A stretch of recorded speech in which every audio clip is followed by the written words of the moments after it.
Hello, fellow YouTubers. Trouble8385 here with YouTube Gaming Community number 28.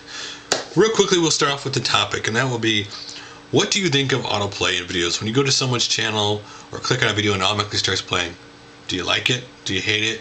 Do you not care? I'll get to the do's and don'ts of these in the next video. So let's get to the massive amount of comments I had to the last subject, which was, what are your do's and don'ts to YouTube friendships, and how do they differ than real life? A lot of people did not get into the real life part, but here we go. Mr. DeBachman's was, my problem with the friend adding thing is, people are adding everyone, thinking it will get them more publicity. They aren't leaving any messages on the people's channels showing that maybe they are cool. Nothing at all. You have to look at what features being a YouTube friend offers. One of those things, potential status updates and uploads, almost like subbing. My point is, when people are on a friend adding spree, just to bump their numbers higher, they don't even say hello. Well, F you. And yes, you did just only put F you. Now, see, I don't understand this whole, I'm going to friend a bunch of people, because let's take bigger channels, for example, who have hundreds or thousands of friends.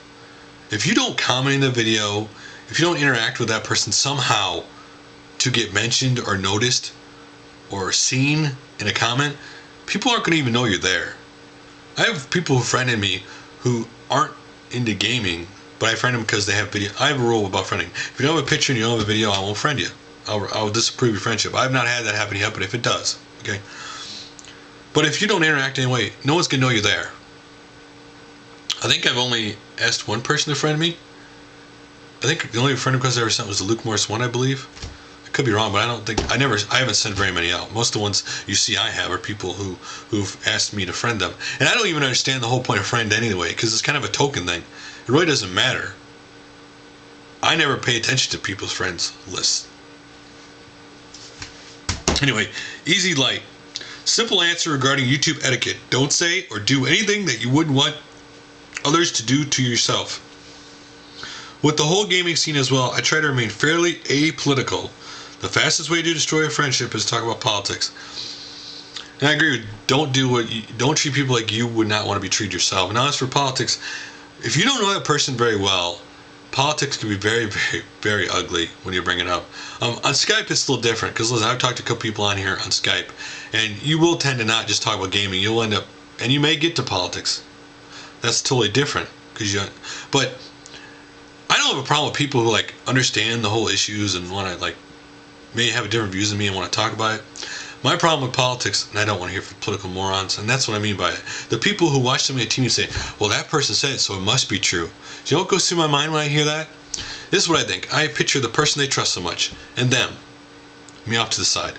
These two people are on a bridge. River's flowing underneath. That person tell them to jump over the bridge, and they go, well, if you say it must be true, and they jump off the bridge. Me standing there watching them going, you're an idiot. As they sit there and bob up and down the water, staring at the person they trust so much because they're waiting for them to tell them what to do. Yeah, politics, try never to bring politics up in your videos, because you'll never bring out the smart ones. You always tend to bring out the people who know very little.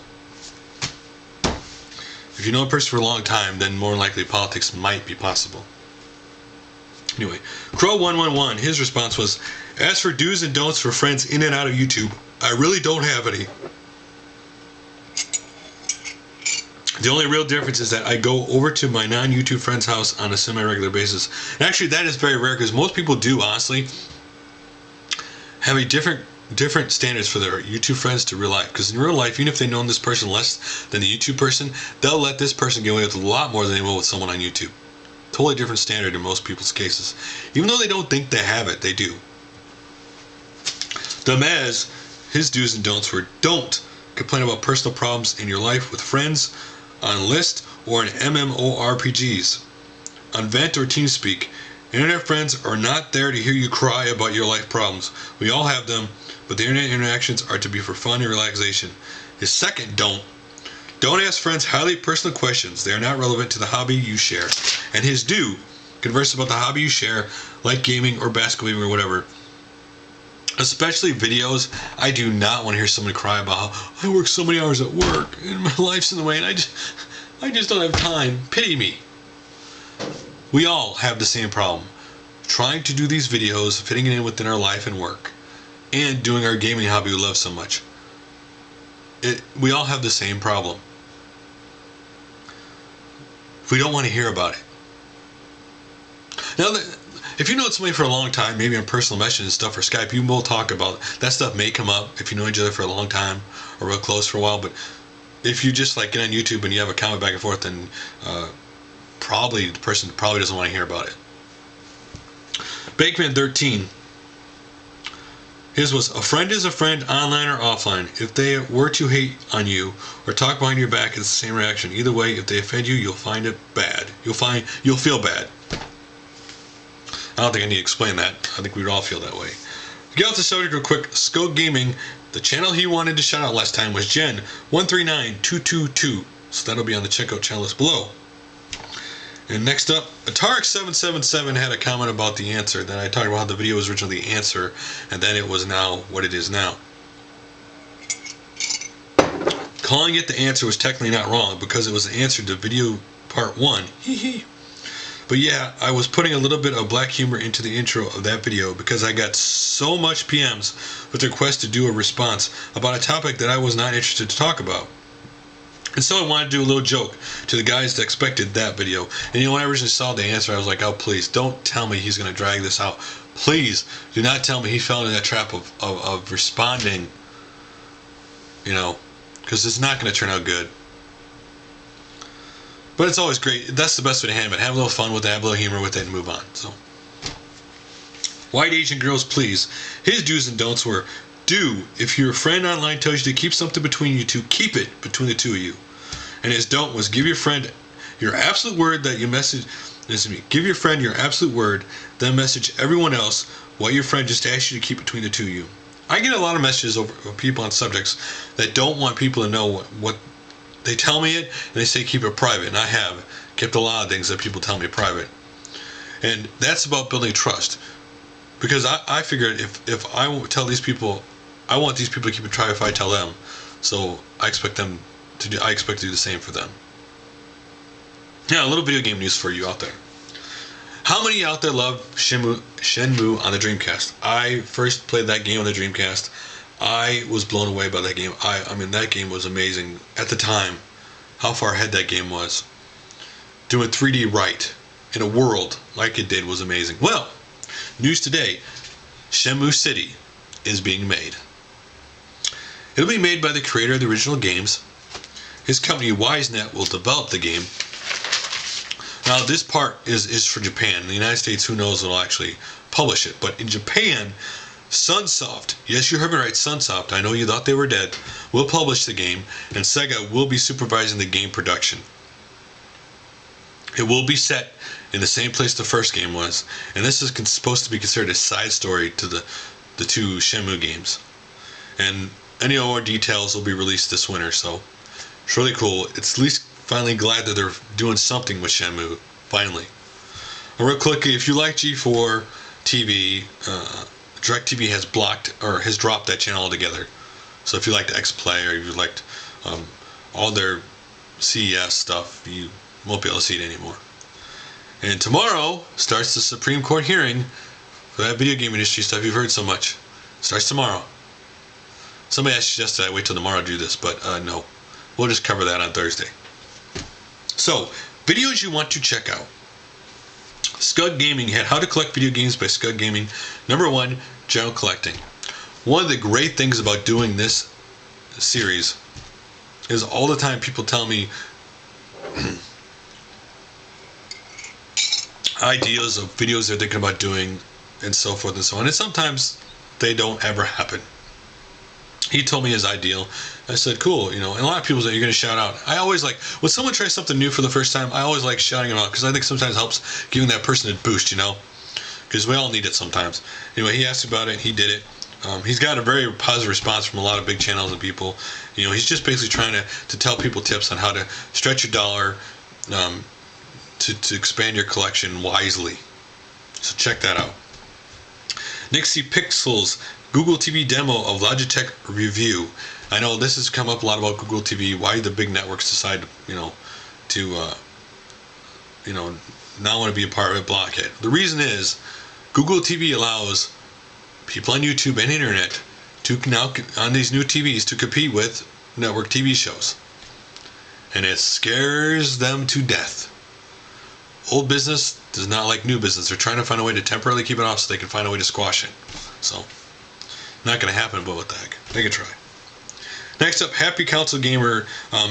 Inafune had left Capcom. If you don't know who he was, he's the guy who created Mega Man, Resident Evil. Robman did a very, very nice thing he made and read about him. And Zanapplez.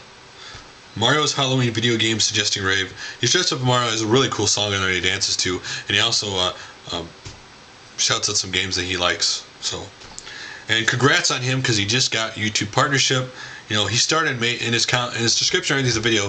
He said he started in May of 2008, but he didn't really get serious about YouTube till June of 2010. And the reason I bring that up is you're gonna have to be in no hurry to find how you want your channel to be, or how to get your videos the way you want to. Take your time, experiment, work with it until you get your videos the way you want it to.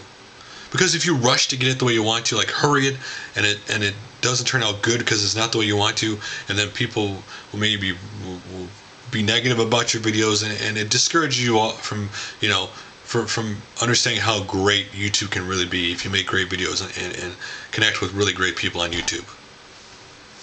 So. PeteDorr had his Amnesia: The Dark Descent live stream. I will link to one of the videos he had live. I actually watched it. That is a very dark and scary game. I can only imagine what it's like sitting in a dark room with the headphones on. AtariLeaf's package video November 1, 2010. He got a Tandy Coco multi-pack interface. I've never actually seen one of these before, but it's a 4-card slot. Just check that out. And Techromancer 1 Zombie Nation Invasion shoutouts. So if you're interested in like shoutouts, check that out. And xTHExSTIGx, or just the Stig, he's got X's in between. Latest Game Gear pickup, auction update, and new channel announcement. He's now making a Game Gear channel. If you're interested in what the name of it is and all that, check his video out. And then for one of the older videos, DaneBoe's Contra versus Duckhunt. I know it's like 6 months old, but it's just a really cool, funny, short video. Last video, Immortal 119's game, music / shoutout of the month. He does a shoutout of a YouTuber every month, and this month it was Nerox. So check that video out. And then finally, our channels to check out. Yes, it's finally back. Start off with MameCade. He has 72 subs. His channel is to show you lesser known arcade games, and I only knew one of the arcade games in his videos.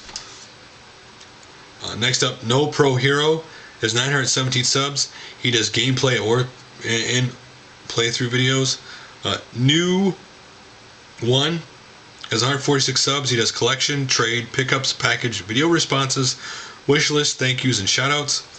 Ohio Gamer 415 has 57 subs. He does pickup and collection videos. And Refresh 1009 has 136 subs. He does vlog, collection, update, tag, pickups, top 10, gameplay, package, and let's plays. And for everybody who told me to check out a video and channels, I will get to those next show. And for those responses, I'm waiting to do certain things that people had asked me to do. Those are coming together, and I will get to those next couple videos. So until my next video,